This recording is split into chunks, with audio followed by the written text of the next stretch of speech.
The night I came home from my first real nursing shift, it was 4017 in the morning. I remember the exact time because I checked my phone twice on the drive back, once at a red light on Meridian and once when I pulled into the driveway. I'd been on my feet for 12 hours. My scrub smelled like antiseptic and coffee, and something I didn't want to think about. My back hurt in that deep, grinding way that doesn't go away with Tylenol. All I wanted was a shower and 6 hours of sleep before I had to do it all over again. I knocked. Nothing. I knocked again, harder this time, and pressed my ear against the door. I could hear the TV inside, one of those late night infomercials my mother always fell asleep to. I had a key. I'd always had a key.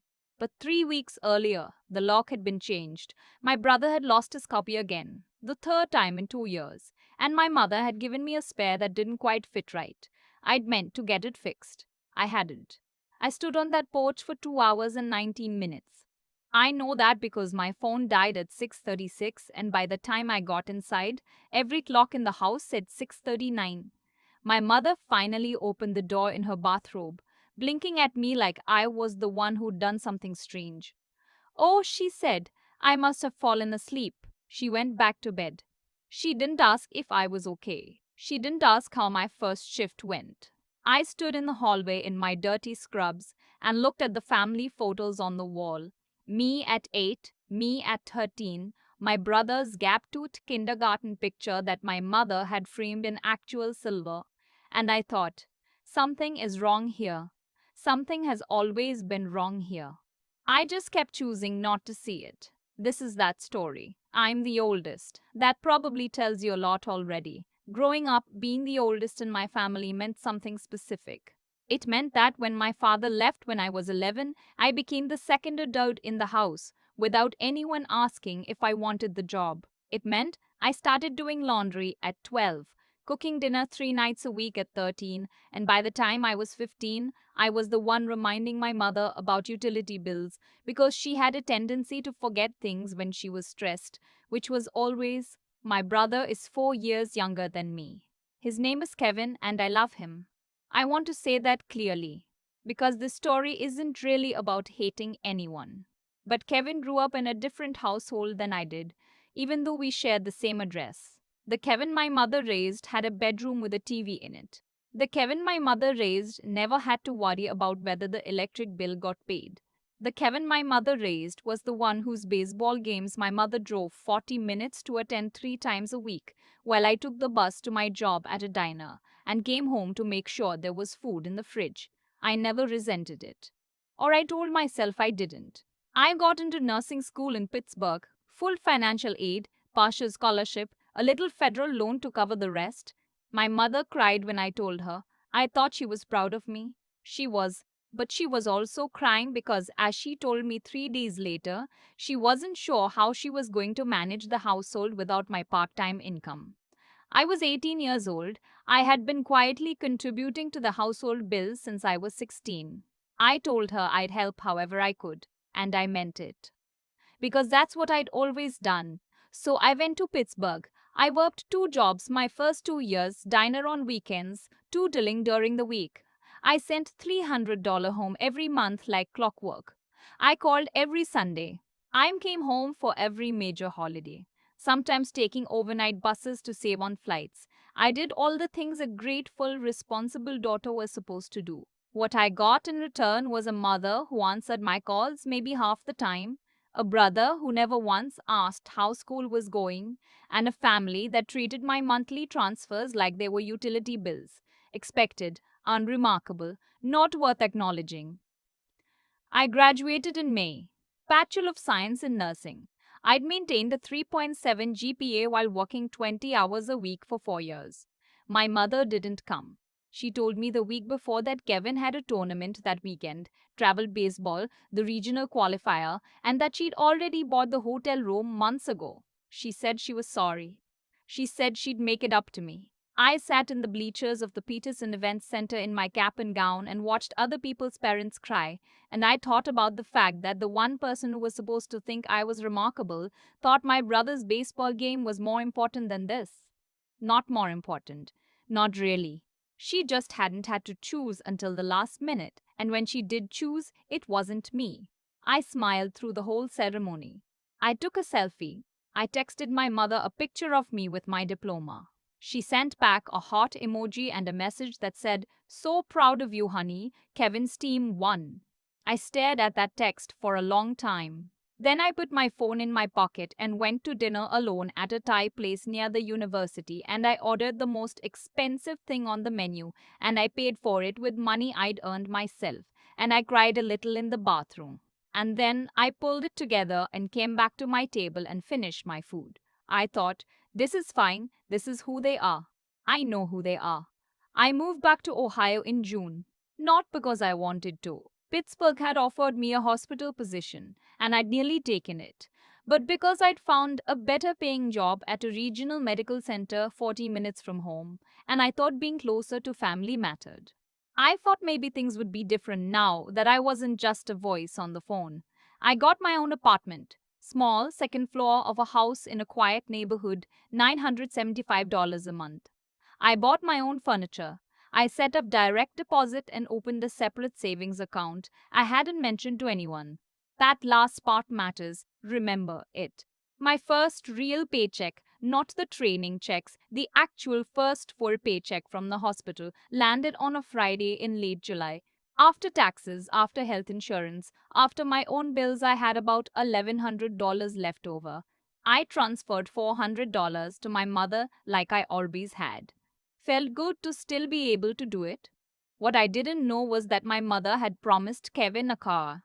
Not a conversation I was part of, not a plan I'd been asked about. My mother had told my brother, who was 21, who had dropped out of community college after one semester, who had been working at a landscaping company and spending most of his money on video games, that she would help him buy a car. And when she sat down to figure out how, she'd included my monthly transfers in her calculations as if they were her income. I found out 2 months into the job. I'd called on a Sunday afternoon and my mother seemed distracted. I asked what was going on, and she sighed and said she was dealing with the Kevin situation. I asked what situation. She paused, then said, carefully, like she was reading from a script, "He found a car he wants. A used Civic. Very reliable. The seller wants $6,800. I was going to put in $3,000, but I'm a little short this month." I said, "Okay, how short?" she said. "About $900. There was a silence. I want to be very clear about what happened in that silence because it took me a long time to understand it fully. My mother wasn't asking me if I wanted to contribute. She wasn't presenting me with a choice. She was telling me what was going to happen and leaving a space for me to fill in the correct answer. We had done this dance my entire life. I was very good at my part. I heard myself say, "I can do $500 this month instead of $400. My mother said that would really help. She didn't say thank you. That should have been the moment. It wasn't. 6 weeks later, I found out that the 3,000 my mother had contributed to Kevin's car had come mostly from the transfers I'd been sending for the past 2 years. She'd been saving them, which sounds fine in theory. She'd been saving money I sent her, except that I had sent that money for household expenses, utilities, groceries, things we'd never spelled out explicitly because we didn't have that kind of relationship. We had the kind of relationship where I sent money and trusted that it went where it was supposed to go. My aunt mentioned it offhandedly during family cookout. "Your mom's been putting aside your money for Kevin's car fund for months," she said, like this was sweet, like this was a heartwarming thing to share. "She's so resourceful." I don't remember what I said back. I remember getting a second hot dog I didn't eat and standing by the fence for a while looking at the yard. I went home that night and opened my laptop and looked at every transfer I'd sent in the past 24 months. $300 to $400 a month, sometimes more when my mother said it was a tight month. Over 2 years, I'd sent somewhere between $7 and $9,600 to help cover household expenses. Kevin's car cost $6,800. I sat there for a long time. I am not a dramatic person. I want to say that because I think people assume that a story like this ends with a big confrontation, with shouting, with ultimatums delivered at kitchen tables. That is not who I am. What I am is someone who goes very quiet when I'm hurt, who processes things slowly, who has a long history of giving people more chances than they deserve, because I genuinely do not want conflict. But that night, something shifted, not loudly, just shifted. I didn't call my mother. I didn't say anything at the cookout, and I didn't say anything after. But I went home and I did three things. First, I opened a new checking account at a different bank, one my mother had no knowledge of. I set up my direct deposit to go there starting with my next paycheck. Second, I moved my emergency savings, about $4,300 I'd been building quietly, to a high yield account I'd been reading about. A separate institution entirely. Nothing shared, nothing joint, nothing my mother had ever had access to. Third, I transferred my last $400 to my mother's account. And I wrote in the memo field, "Take care." Not angry, not performative, I just knew it was the last one. She didn't notice for 3 weeks. When she did, she called on a Thursday evening while I was making dinner. She started casual. "How are you? How's work? How are you sleeping?" And I answered everything normally because I can do that, because I've had a lot of practice. Then she said, "I didn't see a transfer this month." I said, "I know." There was a pause. "Is everything okay with your account?" I said. "Everything's fine with my account." Another pause. Longer. Are you are you not sending any more?" I said, "No, I'm not." The conversation that followed lasted about 40 minutes. I'm not going to recreate all of it because most of it was circular. She said I was punishing her. I said I wasn't. She said she needed that money.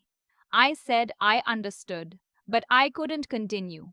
She brought up Kevin's car, and I said I knew about Kevin's car, which opened an entirely new section of the conversation that was just as circular. At one point, she cried. At one point, she said that after everything she'd sacrificed for me, this was how I was treating her. At one point, she said she had always worried I was too much like my father. That one landed. I let it land for a second. Then I said, "I love you, Mom. I need to go." And I hung up. I sat on my kitchen floor for a while after that. Not dramatically. I just slid down the cabinets and sat there. The pasta I was making was overcooked by the time I stood back up. My brother texted me that night. It said, "Mom is really upset. You know how she gets. Just send the money." I didn't respond. Over the next few weeks, I kept my distance. I didn't block anyone. I'm not built that way.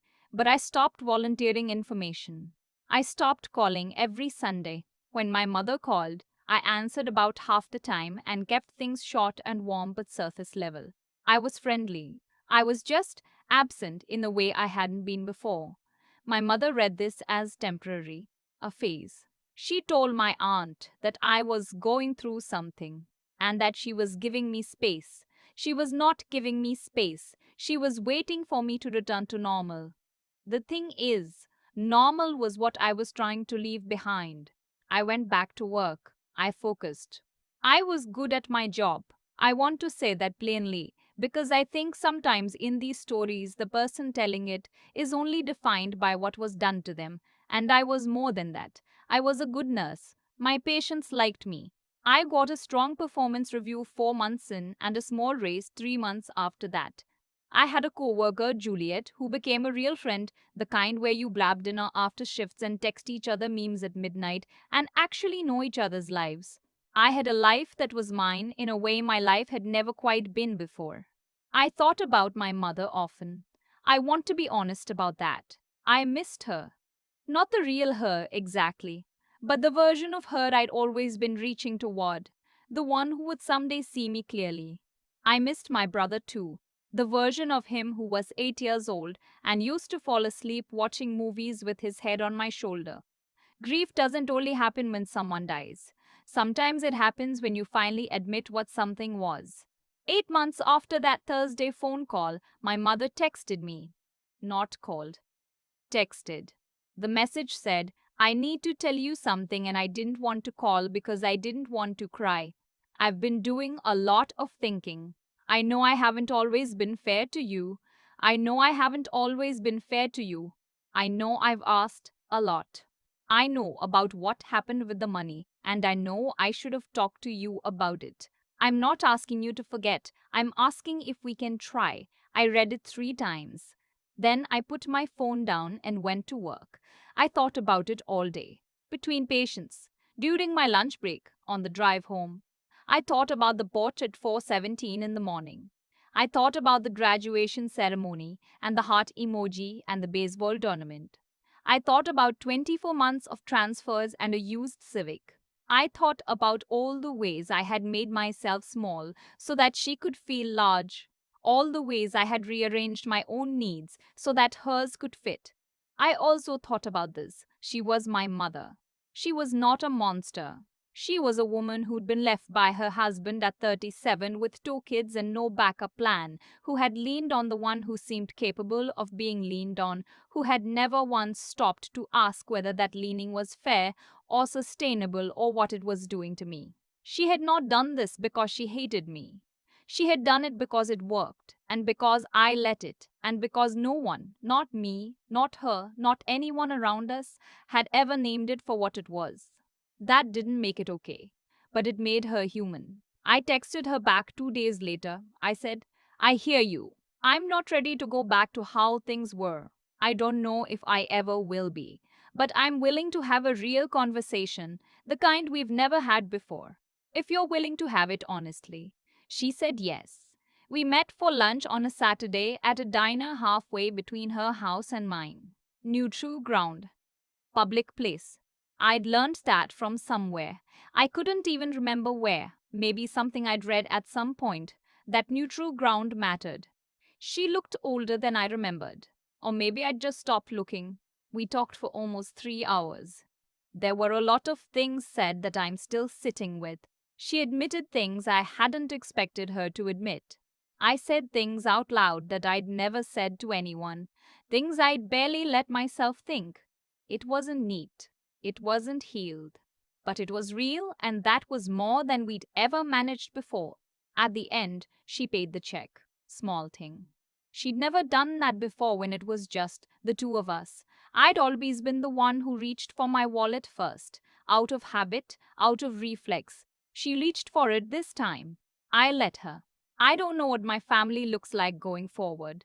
I don't know if Kevin and I will ever be close the way siblings should be, or if my mother and I will get to a place that feels easy and right. I can't promise any of that. I'm not in the business of promising things I can't control. What I can tell you is that I am still in my apartment on the second floor. I have my own furniture and my own savings account and my own direct deposit that goes exactly where I put it. I have a friend named Juliet who makes me laugh until my face hurts. I have a job I chose for myself, a career that is mine, a life that I built from scratch with no blueprint and no safety net, and no one waiting at the door when I got home at 4 in the morning. I built it anyway. And if you are somewhere in this story, if you recognized yourself in any of it, the transfers, the guilt, the long, complicated love for someone who kept taking more than they gave, I want to say something to you directly. You are not wrong for needing things. You are not selfish for protecting your own money, your own time, your own capacity. Being someone's child does not mean being their resource. Being the capable one does not mean being the responsible one for everyone else's life indefinitely. You are allowed to stop. You are allowed to redirect the money to yourself. You are allowed to let the phone ring sometimes and to sit on your own kitchen floor for a while and to grieve the family you needed and didn't get, and then to stand back up and make your pasta even if it's overcooked. You're allowed all of it. I'm Kiki and thank you for being here. If this hit close to home, leave a comment. I read every single one. And if you know someone who needs to hear this today, send it to them. You never know who's standing on a porch at 4 in the morning waiting for someone to finally open the door. I've thought a lot about what made my mother the way she was. Not to excuse it. I'm past the point where I need to excuse it to make peace with it, but just to understand it. She was 37 when my dad left. Two kids, one income, no one coming to help. And there I was, capable, quiet, someone who figured things out. I became the answer to a problem she didn't know how to solve any other way. That's not karma in any mystical sense. That's just cause and effect. She leaned because leaning worked. I held because holding was what I'd always done.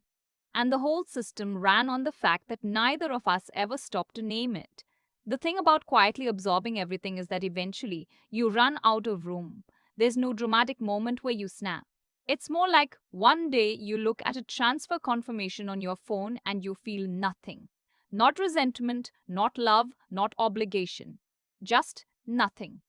And that nothing is the truest thing you felt in years. That's when you know something has to change. What I did, closing the accounts, redirecting my direct deposit, writing take care in that memo field, none of it was revenge. I want to be clear about that because I think people expect anger to be the engine of a story like this. Mine wasn't angry, it was just honest. For the first time in my adult life, I made a financial decision based entirely on my own needs. And the ground didn't open up and swallow me. The world kept going. Kevin still had his car. My mother still had her house. And I still had my salary. Finally, fully, in an account only I could touch. That's the part no one tells you when you're the responsible one in a family that runs on your responsibility. The moment you stop, you realize how much of your own life you'd been postponing. I had been postponing savings, postponing rest, postponing the basic dignity of keeping what I earned.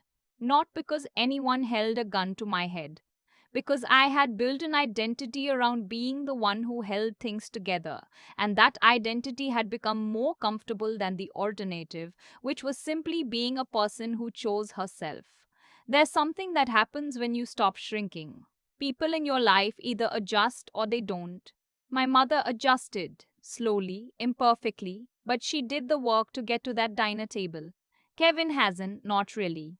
Juliet, who never knew me as anyone but who I am now, knows a version of me that is easier to be around, less guarded, less braced for the next ask. I notice that difference. I take it seriously. What I know now is this: intelligence without the courage to act on what you understand is just very well informed helplessness. I knew for years that the dynamic in my family wasn't fair. I understood it clearly.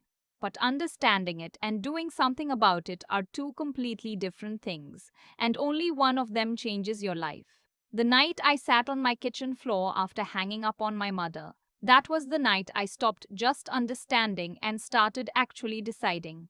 Deciding who I was going to be, what I was going to protect, what I was no longer willing to trade away for the feeling of being needed.